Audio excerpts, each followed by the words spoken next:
Welcome to the Banker Lamp. Please enjoy the video. In this video, I will explain how to inflate your Audi Q7 spare tire. First, you need to locate it. The spare is usually stored beneath the cargo floor in the rear of your vehicle. Simply lift the carpet and remove the cover panel to reveal the spare, along with the jack and essential tools. Knowing its location is the crucial first step. Next, let's check the recommended pressure and gather your tools.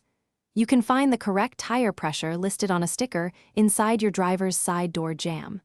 Typically, spare tires require a higher pressure, often around 60 pounds per square inch. Make sure you have a working tire pressure gauge and an air compressor ready for the inflation process. Now, it's time to inflate the spare. Securely connect the air compressor hose to the tire's valve stem. Begin inflating slowly, pausing often to check the pressure with your gauge.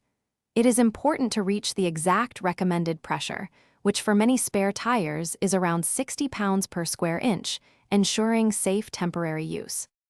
Finally, perform a quick double check and properly store everything.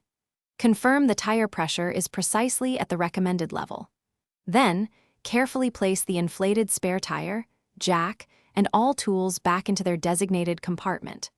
Always remember that a spare tire is designed for temporary use only, typically for distances up to 50 miles at speeds under 50 miles per hour. Thanks for watching. If this was helpful, leave a like and consider subscribing. See you next time.